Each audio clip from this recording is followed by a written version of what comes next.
AITAH for refusing to tell my family which of my baby girls I adopted. I, a single, 20-year-old female, gave birth to a baby girl about 2 months ago, and at the same time adopted a second baby girl who was born about 3 days before. The daughter that I had in my uterus, I will call Rose. The daughter that I didn't carry I will call Lily. I got pregnant with Rose about the same time that my best friend, who I'll call Anna, got pregnant with Lily. While I was ecstatic about being pregnant, Anna was not. Anna felt that she wasn't in a good place emotionally, financially, or in any other way to have a child. She told me she was considering getting an abortion, but that she wished her child could have a good life somewhere else, instead of just being thrown away. However, anytime she pictured putting her child up for adoption, she remembers all of the stories of abusive adoptive parents. She said that she felt helpless because there didn't seem to be any good answers. That's when we came up with a hesitant plan. We decided that if after Lily's birth, Anna still didn't feel like she could raise her, I would adopt Lily and raise the girls as twins. Anna didn't want Lily to know she was adopted, but I hated the idea of lying to a daughter of mine. We decided that once Lily was old enough to understand, I would explain that she was adopted.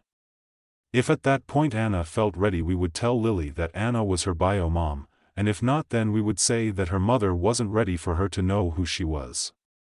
This way Lily could live her life. Anna didn't need to be worried about Lily because she could check on her at any time, and Anna would be able to continue working on getting her life in order. I chose not to have any of my family in the room during the birth because I wasn't comfortable with them seeing me like that, and Anna was fighting with her family at the time. So Anna and I were the only ones in the room for each other during the births. After Lily was born, Anna still wanted me to adopt Lily, and also said that she did want to be in her life more than she originally thought. We decided that she would be the godmother of both girls and I would be their mother. When it was time for us to go home, I organized a get-together for my family to meet both of my daughters, and we went forward with the adoption. As soon as my grandmother met my baby, she asked me which one was my daughter, and I replied that they both were. She rolled her eyes and said that I knew what she meant. I told her that, no, I don't, because they are both my daughters. She got mad about that and asked me which one was my real daughter, and my parents backed her up, saying that I should tell them which daughter I had adopted. I got mad and asked them why it mattered. Both babies are my children, I'm breastfeeding both of them, I named both of them, and I was there through the entire pregnancy for both of them, even if I only carried one of them myself. This led to a fight with my family insisting that I tell them which daughter is which, and me insisting that my grandmother apologized for implying that one of them wasn't my real daughter. My parents told me that I am being dramatic, pointlessly stubborn, ridiculous, and that they just wanted to know when dealing with the girls which one was their granddaughter. I kicked all of them out and said that unless they apologize and stop asking which daughter is adopted, they would not get to see either of them. After they left, I sent out a text saying that I will tell them which one is adopted when I explained to her that she is adopted, but adopted or not, they are both my children. I also reiterated that until I get an apology, and they agree to view my daughters equally, they will not see the girls and I will not be talking to them. I received a massive amount of text ranging from them demanding that I let them see the kids and telling me how I was cruel and selfish to deprive my daughters of their love, to pleading with me to just tell them which girl is which and let them see my daughters. After a few weeks of this, I said enough. The stress of trying to take care of 2 babies, adopt Lily, and deal with my family was too much. So I sent out another text telling them that I was serious when I said I won't tell them which daughter is adopted. I then told them that I can't take their constant text anymore, and anyone that texts me something that doesn't start with an apology is getting blocked. Most of my family realized I wouldn't back down and stopped texting. I did have to block my brother, who sent me 2 paragraphs about why I should just give our parents and grandparents what they want, because it isn't worth the fight. I also had to block my mom, who texted me to tell me that no one was going to help me take care of the children until I told them the truth about which is my real daughter. Anna agrees with me that they shouldn't care which one is adopted and says she wishes that my family didn't even know that one girl was adopted. Well, yesterday both babies were crying, Lily needed a diaper change and Rose was hungry, and I realized that my mom was right. I can't be in both places at once and I can't take care of them by myself. Luckily Anna was there and she was able to take care of them both and get them settled, because I broke down sobbing and was completely useless. Now I'm starting to wonder if I am a bad mother for not letting my daughters see their family and if I have chosen the wrong hill to die on. P.S. Anna was able to cheer me up, we cuddled together, and with the babies on the sofa, eating ice cream and chocolate most of the night. She is also the one who convinced me to write this post because she is obsessed with Reddit. Update: thank you all so much for the support. I was shocked when I saw how many people had commented because I honestly expected to find maybe 3 or 4. I tried to read through the comments quickly and I want to answer a few things that I saw multiple people say. 1. Everyone know that Anna was pregnant and that one of them is her bio kid. Anna and I do look pretty similar on a basic level. Both have similar colors of brown hair, dark brown eyes, and are both white. I am a little darker than Anna, she is fair-skinned and I always look like I have a tan. We also both got pregnant by a white guy. To me at least it isn't obvious which girl is whose bio kid. 2. Anna had been dating Lily bio dad for maybe half a year, but when he heard that Anna was pregnant he told her that he didn't want anything to do with a child. I got pregnant because I went to a party and was an idiot. I have contacted Rose's father, but he told me to give him time to think, so I have been waiting for him to come around. 3. I have not legally adopted Lily yet. Anna and I have agreed that Lily is my child and Lily is staying at my house, but Anna is still currently her legal guardian. Right now we are trying to figure out where Lily's father went, for I think I saw several people saying that I don't know how much work 2 babies will be. I definitely did not know what I was signing up for. Me and Anna thought we knew it would be hard, but this is not what I was expecting. Anna has been an absolute angel.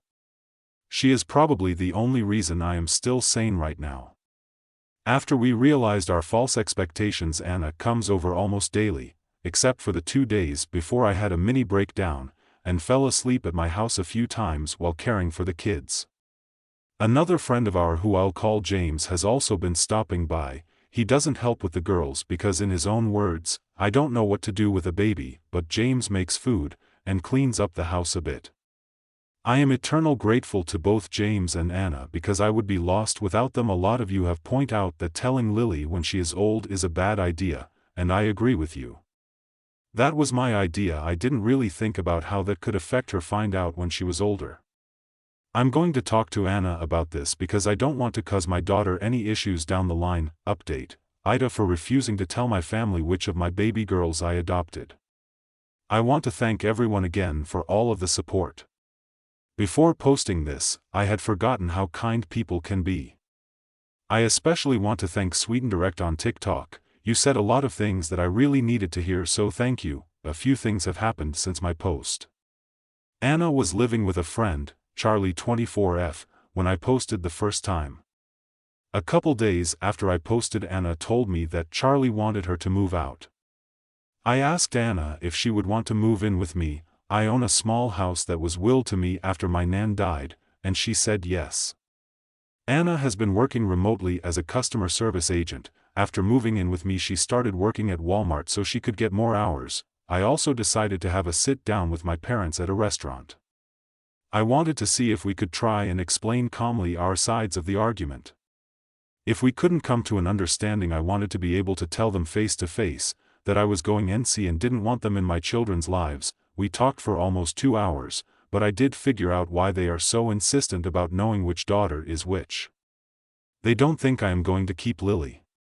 My mom told me that I am not ready for kids, and that I am not going to be able to support them both. My dad said that Anna and I are both acting like children ourselves, and that life isn't the game we seem to think it is. They also both apparently thought that Anna wouldn't want to go through with the adoption after she saw the baby. My mom still seems to believe that Anna is gonna want her daughter back at some point. I tried to tell them that I really was going to adopt Lily, and I would raise both girls, but I felt like I was talking to a brick wall. So now I am in NC with my family. Anna is living with me, and the girls are both happy and healthy. I also found out about a little group of mothers in my town that help out new parents. Anna and I are going to their brunch meeting next week. Edit to remind everyone, I am working on the legal adoption. It's not an instant process. I understand that technically Anna could change her mind, but she is very adamant that she doesn't want to be a mother. She says she considers herself at most like an amazing aunt. On to the next story. Don't forget to like and subscribe. AITAH for not having empathy for my traumatized husband. My husband, 28M, and I, 24F, have been together for 4 years. Since the start, he has been insecure about cheating. He was viciously cheated on in his previous relationship and blames it on that. I have never cheated on him, nor has he ever found anything to even assume I was cheating. I used to be empathetic towards his insecurities as I have been cheated on too. However, for the past 2 years, I have been losing said empathy. After pulling my phone records and going through all my contacts last summer, he went to therapy for a month or 2 and his episodes of accusing me have decreased, but not stopped. I have been in therapy since January and he is the one who brought up going to individual therapy for both of us. However, he has yet to get back into therapy and he continues to accuse me of cheating. We are also in couples counseling, which hasn't necessarily been overly helpful. He keeps saying that he has gotten better with accusations, so I should just be more patient with his since he is my husband. Our last fight was a few nights ago. We were being intimate, which is a struggle too since I have low libido, and he said my breast tasted like wintergreen Copenhagen, and then he found/tasted a piece on me and accused me of cheating. This ruined our intimacy and he kept asking for an explanation. I told him I did not have one, besides I was hiking in the forest earlier that day and maybe had a pine needle on me. He didn't accept this answer and went to bed upset.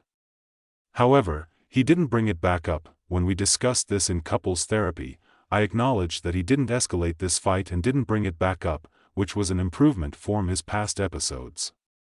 He still accused me in therapy and said I could have been with another man in the forest. Our therapist pointed out that this was kinda silly and suggested that if I was cheating, I probably would have showered. My husband said true, but said he has learned not to trust people. I am so tired of being accused. It hurts so bad and he doesn't acknowledge the pain it causes. He also doesn't get help for the issues and has excuses as to why he hasn't done therapy yet. He is upset at me because I told him I no longer have empathy for him and this issue. AITAH Update: AITAH for not having empathy for my traumatized husband. Hi Reddit, thank you all for your advice and responses.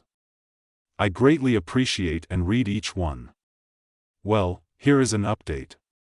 A few nights ago he had asked where I had gone. I was confused as I had not gone anywhere. He proceeds to say my car was backed in the driveway. I don't back in unless I have groceries, and now is pulled in.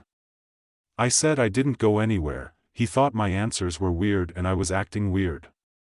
But he left it alone. Later that night I cuddled. It was late and I said I was going to bed and I love you. He hesitated to give me goodnight kisses, but he did it anyways. A few moments later, he goes to take a shower, at 10 p.m., which he hasn't done before. I assume he is taking care of business himself.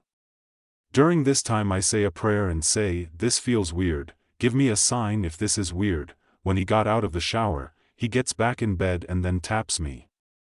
He proceeds to say he is done and I am crushing his soul, because he says I don't initiate sex and am disrespectful, and says I am selfish.